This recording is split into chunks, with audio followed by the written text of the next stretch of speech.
If the roar of the crowd gives you goosebumps, catching a slip makes you grin, and above all, you love making your bookie cry, then you're in the right place. The #1 spot for premier betting advice and wild opinions, shared with a fan base like no other.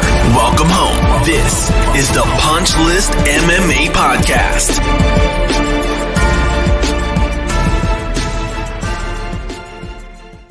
Well, good evening, ladies and germs. And if you're listening to this the subsequent morning, good morning. Welcome, sunshine. Take a little sip here, wet the pipes up. Hope you slept well, or hope you have a good night's sleep upcoming. But before we get into all that stuff, we've got some fights to break down. We've got a bunch of stuff that's happened in the world that we're going to breeze through. Some of it we'll spend a little bit more time on than others, as you know. Let's see here. It's going to be a doozy of a show. To be honest with you, 2 weeks off was real nice. Tried not to leave you high and dry the entire time. Dropped a 2-part episode that was not MMA related. And as I said on that episode, there'll be more of those forthcoming. There will not be an episode. Well, I don't want to say there's not going to be an episode next week. There might be one. There might be a. So my brother's coming into town. I'm trying to work out the logistics of this. My brother is coming into town, and he's bringing his brood with him. And my office will be converted into a little kid nursery. So I might not have access to my recording stuff. So most likely not a live episode, maybe something pre-recorded. We shall see. Man. You know, I can't plan one day to the next, right? I mean, you can try, but you know, God laughs at the plans of men, right? Isn't that the phrase? But, here we are. Let's you said pay-per-view next week, got to do it, joint episode with Soup. Yeah, you're probably right. Yeah. I'm going to say, you know, Jake, it's here's one of those things, right? Is that you ever have like a conversation with somebody and you're like, I know other people would find this funny, but I just don't know if I can share this with other people, right? I had this conversation with my brother today that had me cackling, but I don't know if it's a conversation I can share with other people. And it's not because of anything that was said, but it kind of is because of something that was said. So I feel like if I omit certain details, I can share this. So now I'm just gonna I should probably text them ahead of time and ask like, hey, you cool if I tell this story on a podcast? Because that's let's see here. Hold on, I'm texting him right now. This is bad radio. But we'll see here. He's been pretty quick on the replies, so we'll know real quick. But yeah, I mean, look, I thought about screenshotting it and just sending it and just putting it on Twitter, but then I thought, well, that's more. I think that's more permanent than me just saying it here, right? Like you got to get in the weeds a little bit to find stuff like that. But dude, it's one of those, it is a story that transcends context. So it's not going to be you had to be there for it to be funny. But look, I spent the last 2 weeks, I was on vacation. It was glorious. It was glorious, man. I spent some time in the mountains, and you know, grounded myself, got my feet back on the ground. All right. He said, I don't care. Cool. So we're not going to talk about the mountains. We're going to talk about this real quick. All right. So this will be a call and response style situation. I'm going to read some text messages that I got from my brother today. You guys will enjoy this, I'm sure. All right. So this is from him. So I'm at Sheetz and I feel someone tugging on my shirt and I turn around and it's like this 25-year-old girl with Down syndrome, and she just starts talking to me. Obviously, I'm being polite and I talk to her, but this is probably the longest I've ever had to wait for food at Sheets. She's telling me about how she goes to this camp that's nearby where he lives, and and I should come visit her one night and stay. Then they call her number for her food. She yells, "See you, babe. Call me," and walks and gets her food. So I reply to him. I said, "She must have mistaken you for one of their kind. You know, you got to ask like a Down syndrome guy." Now, those of you who don't know, my brother is caked up, like custom jeans caked up. So then he says, then there's these freaking Amish guys that are standing right beside me. They watched all 10 minutes of this interaction between me and her, and they were laughing hysterically. And I said, you at Sheets getting hit on by a girl with Down syndrome while the Amish stood by and watched and laughed has to be the most Pennsylvania thing I've ever heard in my entire life.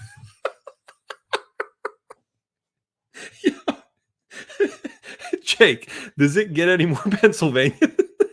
Bro, that's peak Pennsylvania. Oh my gosh. Hey. Oh man. Oh man. Oh, so long story short, he's going on a camping trip, I think.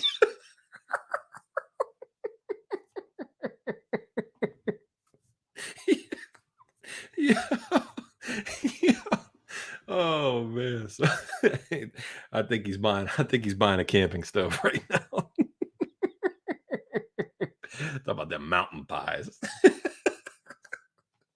Oh my gosh. Bro.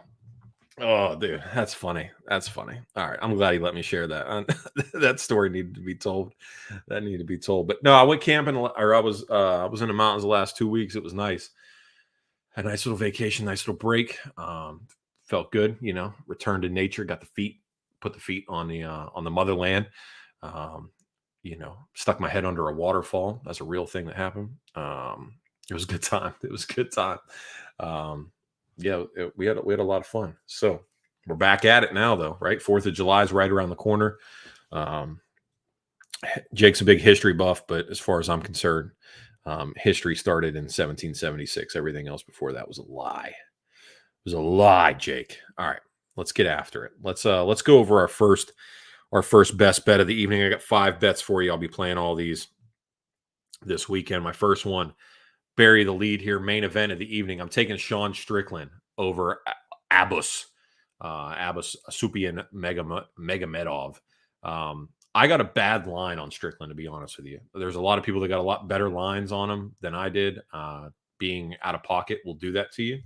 I got a bad line on him, but I'm still going to play him heavy anyway because Sean Strickland has shown himself to be steady and consistent no matter what. And if you're looking at Magomedov, he's got like less than 5 minutes of total fight time in the last 4 years. The dude doesn't he doesn't have any, he hasn't stretched the legs at all. You know what I mean? He's just, his most famous, I don't even want to call it famous. I guess what you're known for is your Mimi knockout whenever you got slept for the $1 million on PFL, where he got Chris Weidman tapped on the top of his head, like when Jacare punched Chris Weidman on his forehead, right? He hit him a gladiator style, the Cuba Gooding Jr. gladiator, hit him on the forehead, and then he did the whole weird flop back, and he was like he did the whole Johnny Walker thing. That was the precursor to Johnny Walker. Chris Weidman, then Johnny Walker, you had Abus, then you had Chris Weidman, then you had it happen to Johnny Walker. That forehead punch knockout produces some funny knockouts, man. That turns the whole body weird. It's not like a behind the ear one.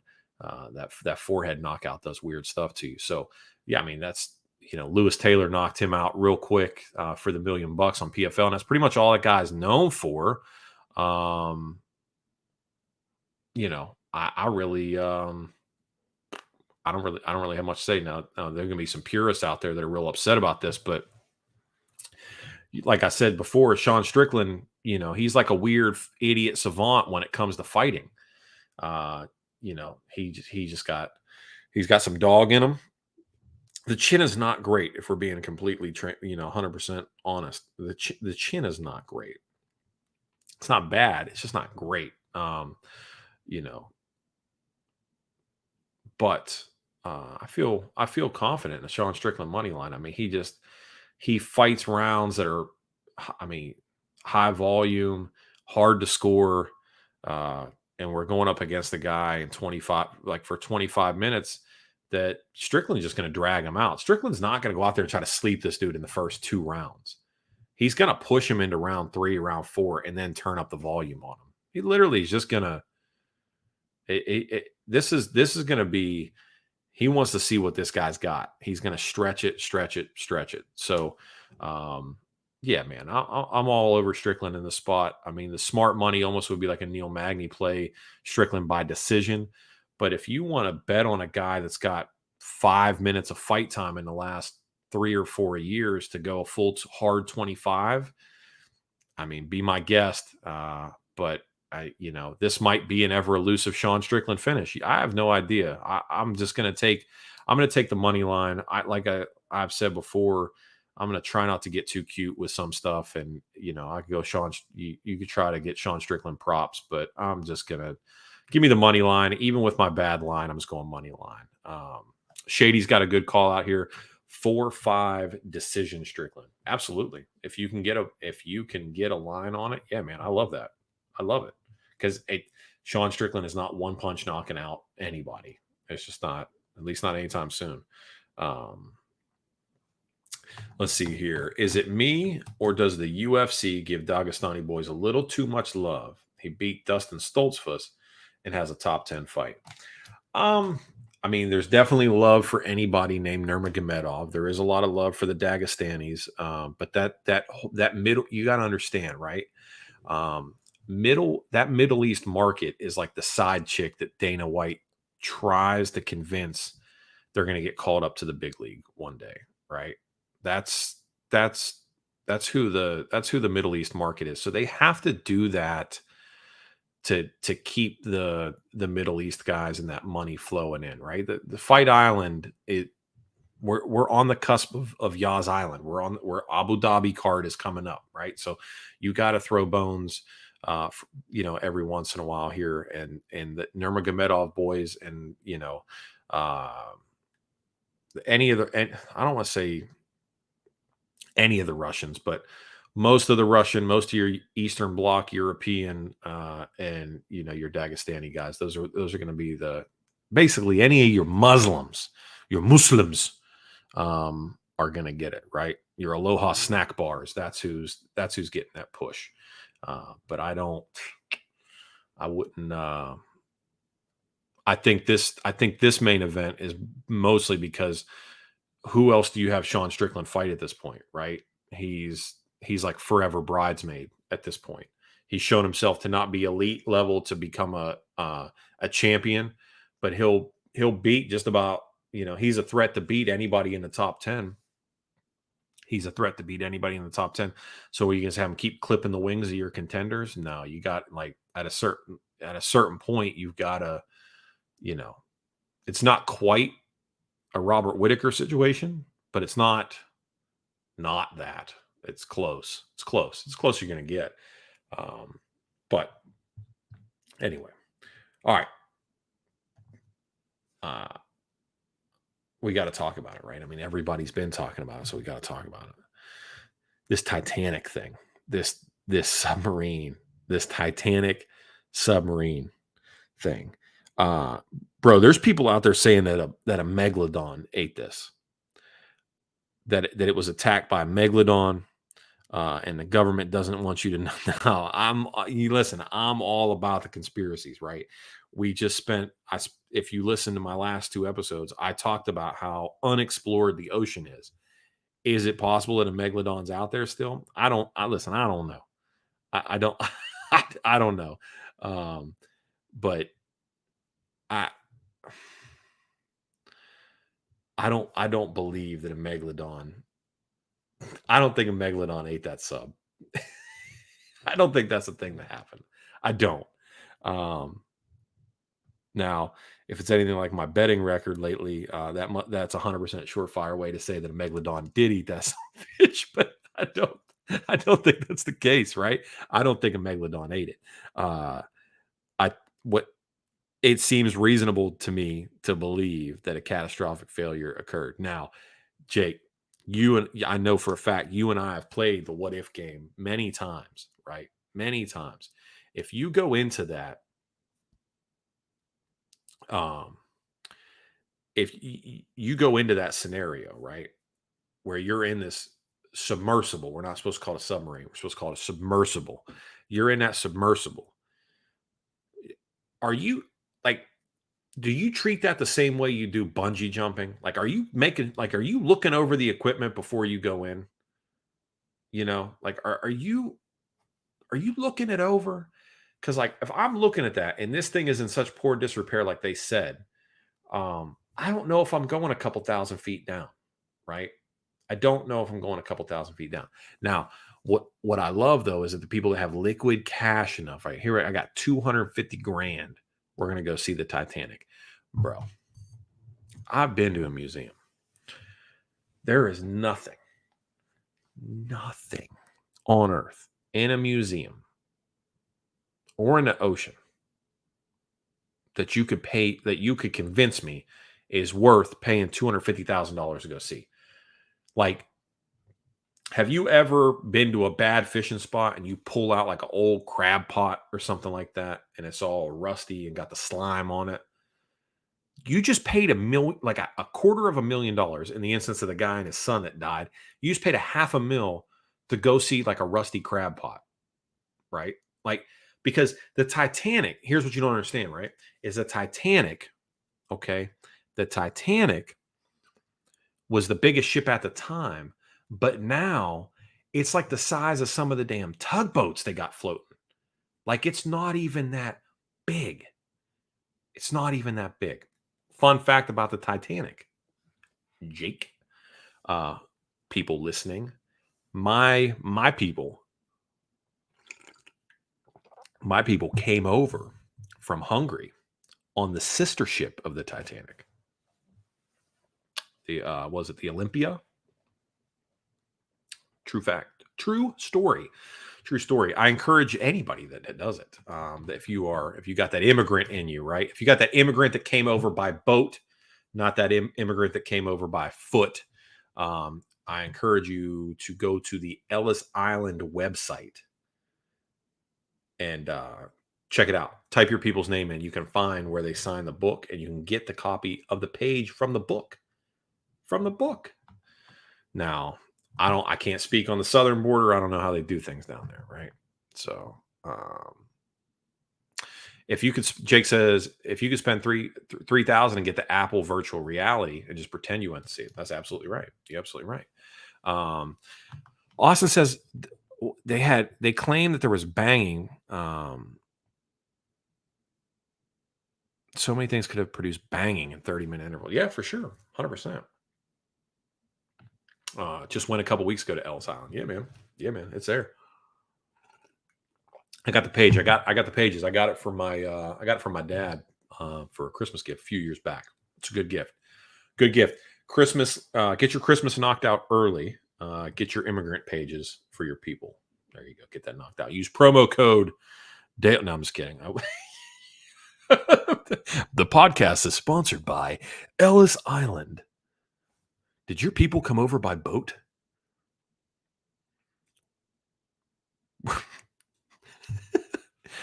Did your grandmother show up with nothing but a babushka and a sack of potatoes? Get the inventory sheet from her potatoes, her one dresser drawer full of clothes, and your grandpa, who at the time was still breastfeeding. Go to ellisisland.org. Use promo code PUNCH. Save 15% off. We should definitely do that. We should reach out to them. We should make that happen. That's a thing that we could do. We could definitely make that happen. That should be one of the show sponsors. That'd be great, dude. Ancestry.com. Dude, the people were all upset that BlackRock purchased Ancestry.com. I believe, or 23andMe, one of the two, or both. I think like 23andMe is owned by Ancestry and BlackRock purchased it. So now the largest corporation in the world has access to all your DNA. Good job. Good job, everybody. Although I, in my ignorance, my youthful ignorance, I did the 23andMe thing. You just want to make sure, right? You know, tie it all back into MMA. You don't know if you got that Mike Perry situation where you're like 2/3 sub-Saharan African, and then he feels like he's got the pass because he got that. So one of the best MMA moments in all time is Mike Perry getting his 23andMe results back. I love that guy. All right. Good for him too, man. He leaves the UFC and just starts making buckets of cash. BKFC is built for a guy like him, man. Just unbelievable. If Myrtle Beach was a human being, that's Mike Perry. I love Mike Perry. All right. Second best bet of the evening, producer Jake, is Grant Dawson versus Damir Ismagulov. We're going Grant Dawson money line plus 125. Damir Ismagulov was retired. For all intents and purposes, was retired. Wasn't really keen on staying around anyway. Frustrated with a loss, retired in that frustration, and then with one more fight left, decides to come back. 1 foot out the door, people, which we know are 1 foot out the door. Like he literally is coming back for this fight. You got to wonder how hard he trained at all. Grant Dawson he's a good fighter. At American Top Team now, he's away from the whole James Krause thing, which is nice, right? That's what you want to see. Distancing. I'm on Grant Dawson here just because I cannot trust a guy who just truthfully, you don't know that his heart's in it anymore. You have no idea.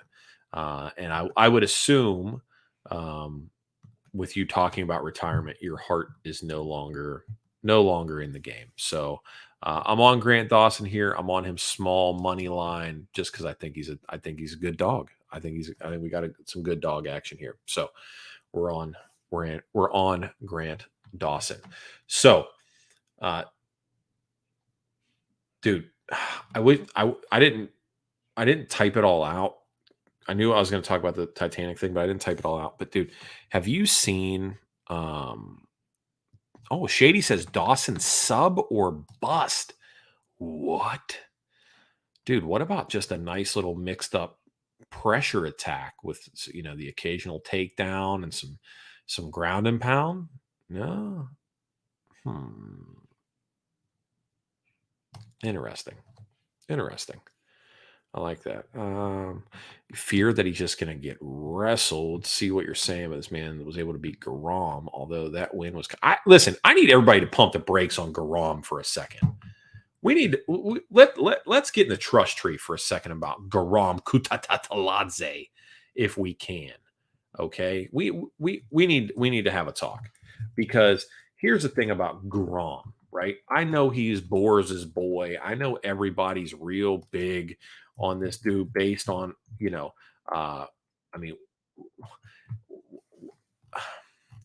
he comes in, he wins a split over Matoush, okay? And then he loses to Damir. Whatever. We have had 2 fights sample size, UFC caliber, right? To basically gauge on what we feel about him. The only other person that, well, I don't say the only other person, but 2 other people that I know that he's beaten, that are, that I hold anything, are Joachim Tollefson and Oliver Enkamp. That's it.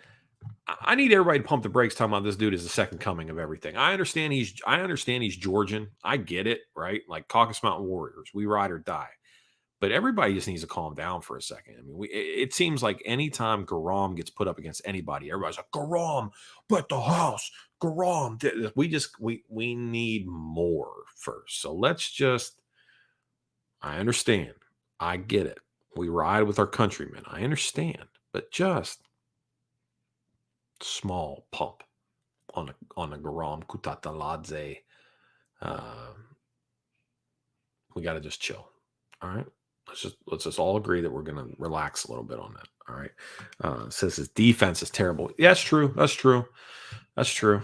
I mean, look, am I sitting here saying that Grant Dawson's the popular play? No, man. I mean, everybody loves Demir, but it's that, it's that retirement, bro. It's that I can't get past that. I can't. I don't want to lose. I don't want to lose an opportunity. I'm not unloading. I'm not backing the brinks up here, but I'll bet against a guy who says he's going to retire, right? Listen, the only person I've ever seen say they're going to retire after the next fight come out and fight was a Sun Sal. And a Sun Sal should have won that fight. Keith Peterson robbed him. Keith Peterson cost him that fight. A Sun Sal came out, announced it was his last fight, and won that fight. I will. Keith Peterson lost that fight for a Sun Sal. Sun Sal is the only person I can remember in the old Rolodex right off the rip that came out and said, this will be my retirement fight, and then fought like it as well. Didn't check out. Can't say that about Cowboy. I'm a cowboy, baby. That Cowboy quit. Cowboy's a quitter. Everybody, oh, Cowboy, one of the best. Cowboy quit. Listen, you watch Cowboy's last 6 fights, that dude quit. Every time. Oh, I'm getting punched. I don't like it. Quit. Sorry. Just going to go ahead and we're calling spades here. Yeah. I got shoulder strike. Dude, Connor knocks you out with his shoulder. Listen, I got a big old beak, right? I got the side profile. Look, I got a snoozer on me. If Connor hits me with the shoulder and the nose and busts it, I understand that. I get it. It hurts. But my brother, you are a professional fighter. That nose has been broke before, right? The nose has been broke. I need you to persevere. You got finished. I mean, I understand the head kick kind of got blocked and went through. You got finished by shoulder strikes in front of your grandma. You got to fight hard in front of your grandma. They flew your grandma in. They flew her in to watch you fight. And you shoulder strikes. Shoulder strikes. Got my man. That's it. That's it. It's crazy. Yeah. Oh, producer Jake, great point too. Yeah, when he blew his nose against Tony. Again, same thing. What a rookie move. The nose, man. He just it's some people got that little boop, that little button that shuts him off. It turned into Cowboy, turned into his nose, right? And I've taken a boop or two. Taken a boop. I got no daggone Bilal Muhammad nose. Whew, the schnoz on that guy. Yikes. That dude can smell colors. Jake, I went to Buc-ee's when I went to Buc-ee's in Georgia. Now, those of you who don't, I'll talk because I don't know where everybody, obviously I don't know your geographic locations, but you got some Buc-ee's. Okay. All right. If you've never been to a Buc-ee's before, and I know this is the trendy thing to do, but listen to me. Buc-ee's is like, for those of you who don't know, it's a gas station. You can't call it a truck stop because they don't allow trucks, but it's like a Walmart and a boardwalk, like a Walmart in Atlantic City and a truck stop had a 3-way. That's a Buc-ee's. It's amazing. It's amazing. And they have good food. Bathrooms are super nice. They got their own merch everywhere.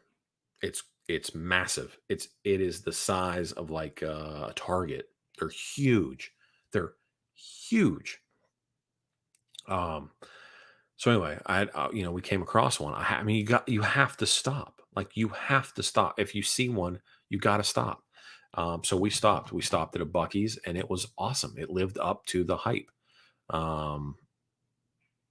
It was chaotic. there was a million people in there. Like, it is butthole to belly button because everybody knows it's great and they're all doing the same thing.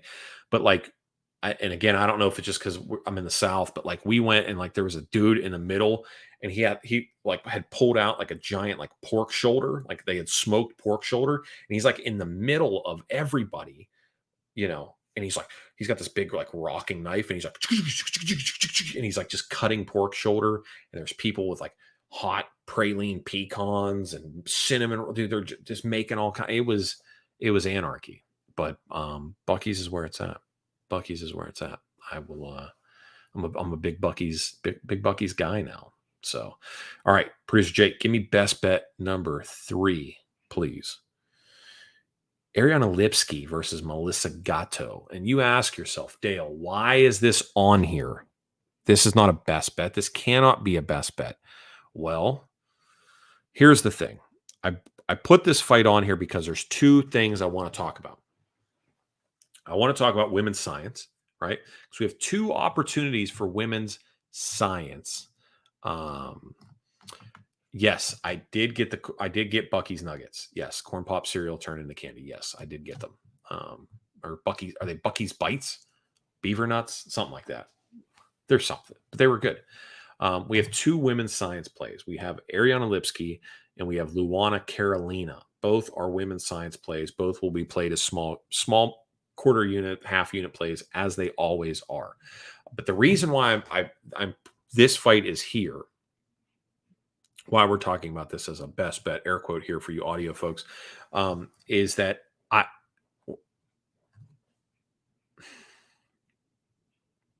Ariana Lipski, the queen of violence, if you will. I like her in this spot if she can avoid the takedown, which I know is like a huge, but I feel like, I don't want to say she's gotten better, but I feel like the win over JJ Aldrich puts her kind of like in the same realm. Because I feel like Aldrich and Gatto, I would rate them about the same. The only difference is Gatto has the submission work that JJ did not or does not have. So this is why this is here. Is if it stays standing, Lipski can win this fight. If it goes to the ground, Gatto should win by submission. So the reason why I'm saying this, the reason why I want to bring this up is that you can get Lipski at crazy plus money, plus 195, some books. She's all over the place, right? But Gatto, or Gatto, I'm not even sure how she says it. I should probably look that up. But Gatto by submission is plus 300.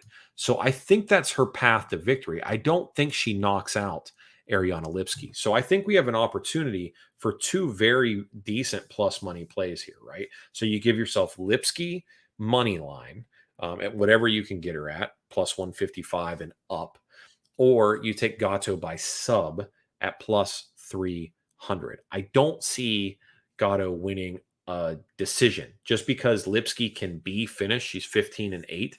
She can be finished. We saw the knee bar finish, right? So like she can be finished.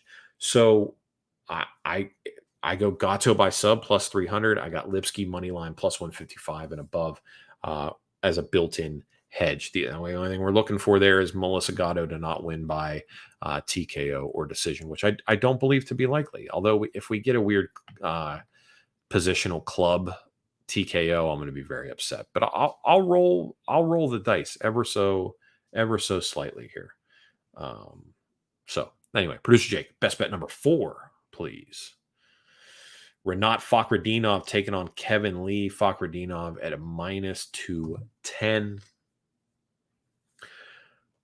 Kevin Lee, look, man, I know he's the Motown phenom. I know the strength of schedule. I get it, right? Double knee surgeries. To be honest, I look over the body of work that exists with Kevin Lee, right? And I know I'm not saying that he hasn't done anything in the sport, right? Obviously, my intro, he's kicking Gregor Gillespie to sleep, which to this day is my biggest loss betting in my entire life. is that, right? Um, beats Edson Barboza. He beats Gregor. Um, but everything in there is sandwiched with losses, and then he can't get Diego Sanchez out of there in Eagle FC last year. And as somebody who's seen Diego recently, in person, I that's a fight that you should have finished him in, right? Like, you should have finished that. The fact that you didn't, and the fact that Diego gave you all you could handle, does not bode well. You coming in here against this Chechen warlord who they're sending like a basset hound through the trenches of Ukraine to murder these dudes. Like this not good for you. This is not good for you. Fakhretdinov all day here. Unless he gets caught with some dumb stuff, because he does have pillow hands. But dude, he can put a pace. He should put a pace on Kevin Lee and get him out of there. Um, I'm all over Fakhretdinov here. Kevin Lee doesn't have it anymore. I know he was, and he can be the greatest what if story. He can be the Sam Bowie of MMA for all I care. You can say he's the, the coulda, woulda, shoulda, but it's not it. It's not it. Renat Fakhretdinov. They're not doing him any favors with this fight as a comeback fight, right? This is Kevin Lee and Ali Abdelaziz talking a big game to get him back in, right? We'll fight whoever you want me to fight. I'll fight him. Bring my man back in. And they're like, cool. We can't get anybody to fight Renat. All right, cool. That's who you get. Not doing him any favors. He's getting dog walked. All right, last, final, best bet of the evening. Producer Jake, Max Griffin versus Michael Morales. Inside the distance is even money, baby. Even money. We know Max Griffin has knockout power. He can put you on your butt. He hits hard, right? He got that old man strength. You know how I know that? Do you know how I know that? Because Max Griffin and I have the exact same birthday.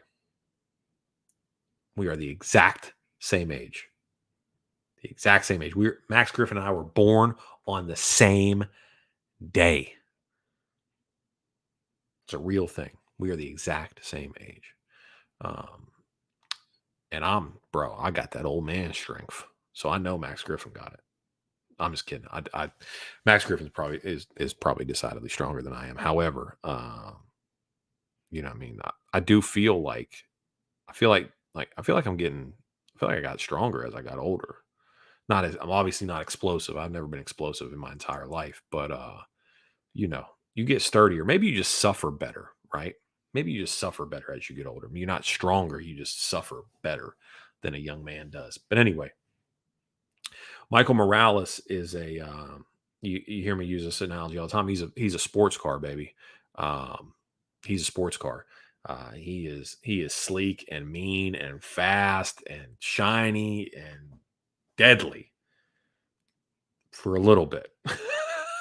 Right, for a little bit. But if Max Griffin can go out there and put it on him, hit him, you know what this is like? You know what this fight reminds me of? This reminds me of Matt Brown versus Wonder Boy. Now, those of you that just started watching MMA in the Conor McGregor era, you may not remember this fight, but Wonder Boy was the bee's knees for a minute, right? He was that dude, and they were like, well, we got to get him some rounds against a veteran, right? Akin to like when they put Yair Rodriguez up against Frankie Edgar. And then Matt Brown proceeded to beat Wonder Boy like a grown man beating a sixth grader for talking smack at a playground. At a playground, he butchered Wonder Boy. Now, Frankie Edgar did the same thing against Yair Rodriguez. They said, "Look, we got this young, flashy, fancy, little ninja. We're going to put him up against this dog, this grizzled veteran, and see how he rolls." And spoiler alert, did not work out well for the young guns. Didn't work out well for him. it is what it is, right? So this is similar to that. So I like this fight to end inside the distance because I trust Max's power, but I also maybe want to lean into maybe that Morales is that guy that the UFC thinks he is, that the MMA community thinks he is. You never know. So I'll go inside the distance. I can get it at even money. We're going to go ahead and ride with that. Cautionary tale here for all you aspiring MMA content creators. As you all know, I tell the story every time, but it is a cautionary tale. You never know who listens to your stuff, i.e. Max Griffin, friend of the show, has been on before. But he wasn't on one episode and we were talking about his fight and I said something. Now I thought he only listened to my show whenever he was on. No, he listened even in the off weeks too. He did not like what I had to say. And made that well known. So they listen. And they also steal too. Shout out Luke Thomas, you rat. So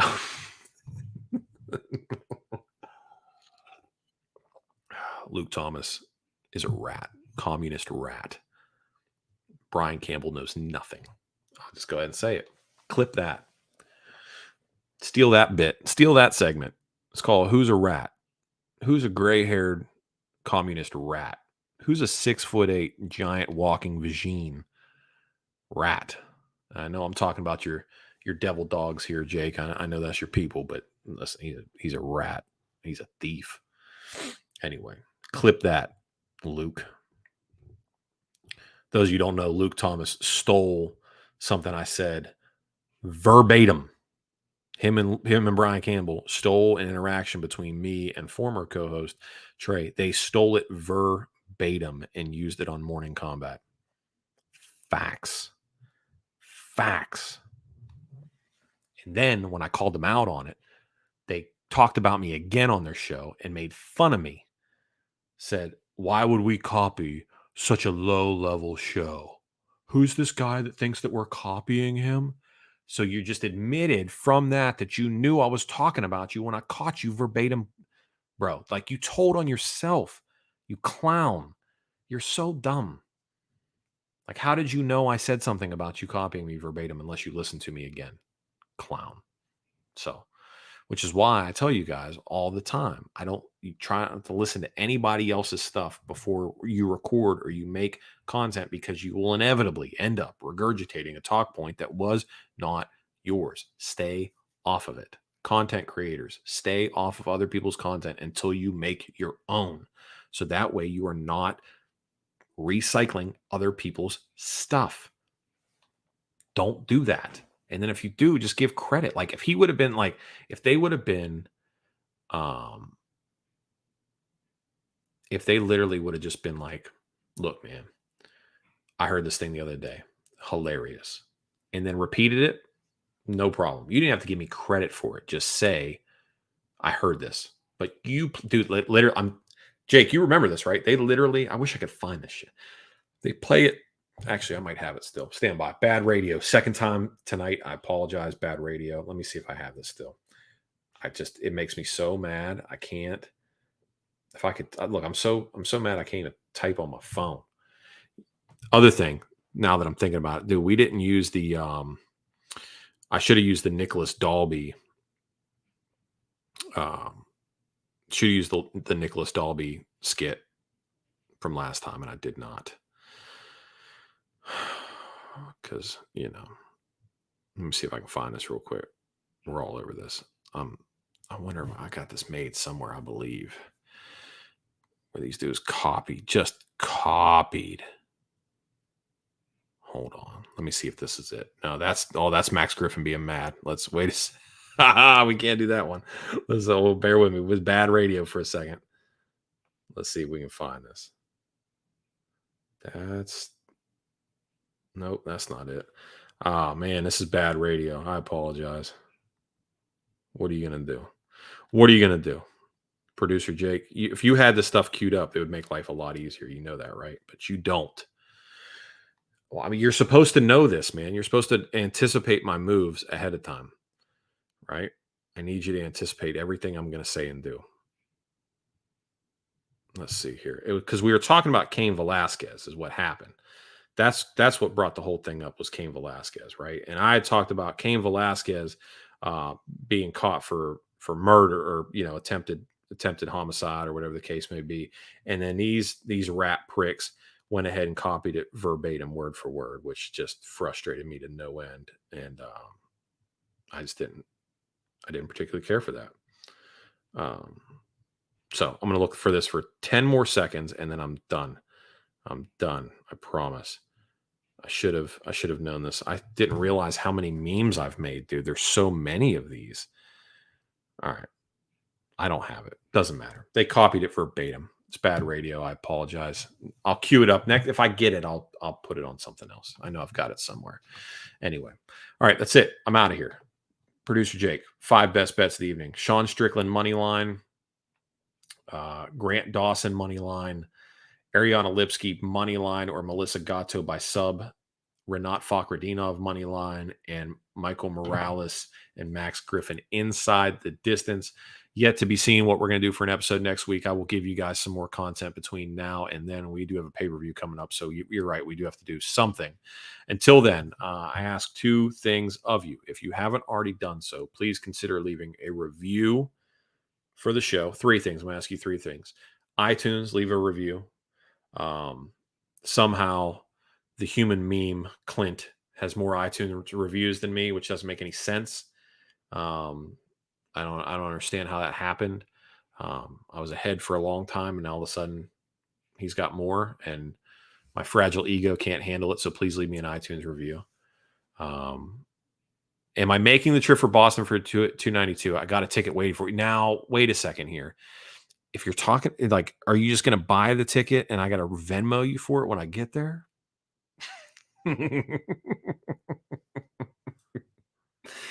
Are you tricking me? Is this the old bait and switch? And also, I mean, I got to make sure you're not a Fed too, man. They keep trying to get me. They keep trying to get me, bro. You guys don't know this, but I had a guy try to sell me some illegal firearms, and I was like, yo, my man, I can't do that. Can't do that. He said on the house. All right, man, we'll talk, man. I got to see. Wait, when is that? That's in August, right? Is that in August? That's like, I think I have I'm not trying to put my business out there on the internet, but I think I got something going on that weekend. No joke. Like, and 100% serious. I believe I got something going on that weekend.